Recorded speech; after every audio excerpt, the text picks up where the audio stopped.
এখন আমরা যে অঙ্কটা সলভ করছি নবম শ্রেণী, বসে দেখি 5.7-এর 9 দাগের অঙ্ক। অঙ্কটা কী আছে লক্ষ্য করো। গত বছরে বকুলতলা গ্রাম পঞ্চায়েত নির্বাচনে অখিলবাবু ও ছন্দাদেবী প্রার্থী ছিলেন। অখিলবাবু ছন্দাদেবীকে 75 ভোটে পরাজিত করলেন। অখিলবাবুকে যারা ভোট দিয়েছিলেন তাদের 20% যদি ছন্দাদেবীকে ভোট দিতেন, তাই সে ছন্দাদেবী 19 ভোটে জিততে পারতেন। কে কত ভোট পেয়েছেন? এটা আমাদের অঙ্ক। এটাকে আমাদের ক্যালকুলেশন করতে হবে। ক্যালকুলেশন করে আমাদের বার করতে হবে কে কত ভোট পেয়েছিল। আগে আমাদের সহ সমীকরণ গঠন করতে হবে, তারপর বার করতে হবে কে কত ভোট পেয়েছিল।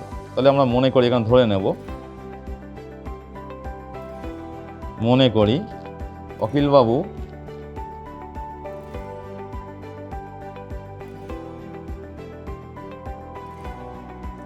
অখিলবাবু এক্স ভোট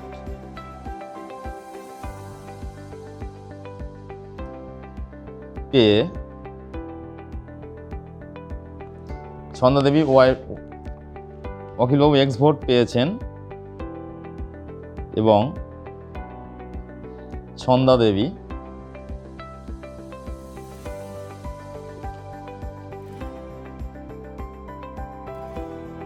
ওয়াই ভোট পেয়েছেন।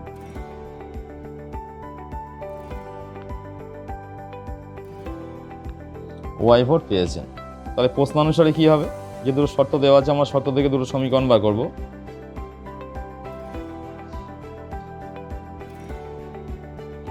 প্রশ্নানুসারে X minus Y equals to 75।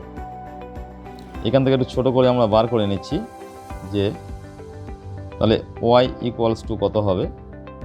X minus 75 হবে। এটা 1 নম্বর সমীকরণ। ওয়াই সমান এক্স মাইনাস 75। আবার একটা সমীকরণ কি হবে? ওয়াই প্লাস, যে পরের শর্তটা আছে, অখিলবাবুকে যারা ভোট দিয়েছেন তাদের 20% যদি ছন্দাদেবীকে ভোট দিতেন, তাই সেই ছন্দাদেবী 19 ভোটে জিততে পারতেন। তাই কত হবে? পরের শর্তটা হবে ওয়াই প্লাস এক্স বাই 5, সমীকরণ দুটো বার করে নেবে এইভাবে, minus x minus x by 5 equals to 19। এটা আমাদের 2 নম্বর সমীকরণ। এটাকে আমরা সলভ করবো, এটা ছোটো করে নেব আগে।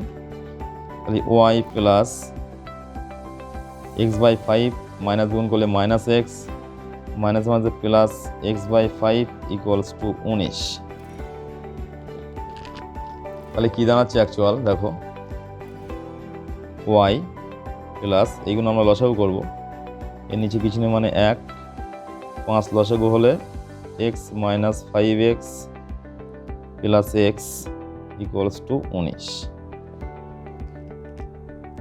তাহলে ওয়াই প্লাস, তাহলে এখানে 2x হচ্ছে, তার থেকে মাইনাস 5x বাদ দিলে minus 3x by 5 equals to 19। আর একবার লসাগু করছি 5, তাহলে 5y minus 3x equals to 19। তাহলে অ্যাকচুয়াল সমীকরণটা কী দাঁড়াচ্ছে দেখো, 5y minus 3x equals to 5 × 95। তাই কী হলো সমীকরণটা? 5x মাইনাস 3y, এই 5y minus 3x equals to 95। এবারে আমরা এই যে সমীকরণটা পেলাম, এটার নাম দিচ্ছি আমরা 2 নম্বর সমীকরণ। এবার এই সমীকরণে আমরা ওয়াই সমান এক্স মাইনাস 75 বসিয়ে দেবো। তাই দেখবে সহজভাবেই আমরা মানটা পেয়ে যাব। তাই 2 নম্বর সমীকরণে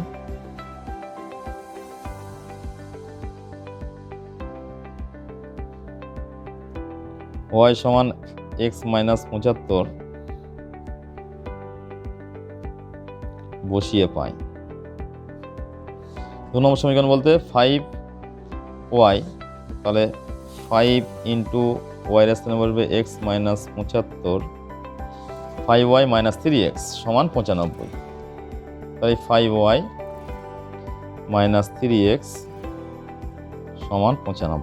আর একবার দেখে নিচ্ছি, দেখো 5y মাইনাস 3x সমান 95। সমীকরণটা যাতে ভুল না হয় একটু দুবার দেখে নেবে, তাই সমীকরণটা ক্যালকুলেশন করতে দেখবে ভুল হবে না।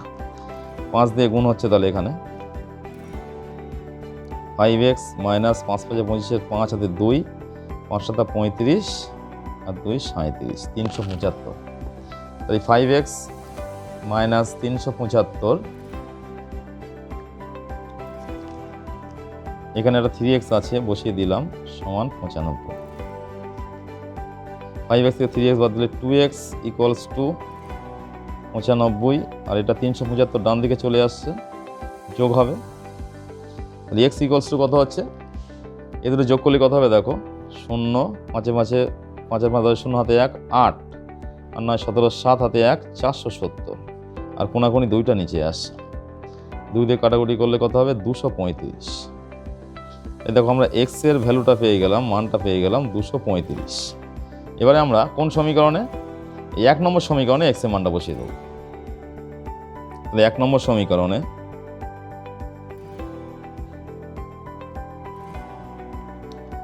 x সমান 235 বসিয়ে পাই।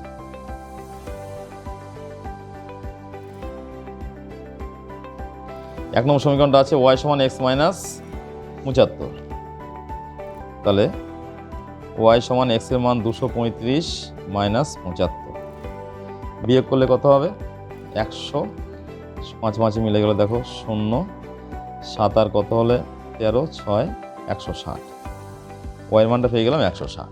তাহলে উত্তরটা কি লিখতে হবে, আমরা x এর মানও পেয়ে গেছি, y এর মানও পেয়ে গেছি, অতএব অখিল বাবু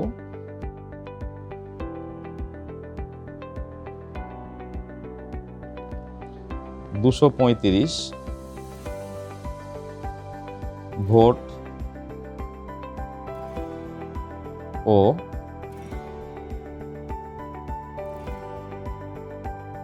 ছন্দা দেবী 160টি ভোট পেয়েছে।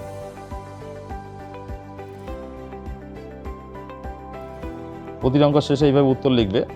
দেখো এইভাবে সলভ করলে সহজভাবেই তোমরা অঙ্কটা বুঝতে পারবে।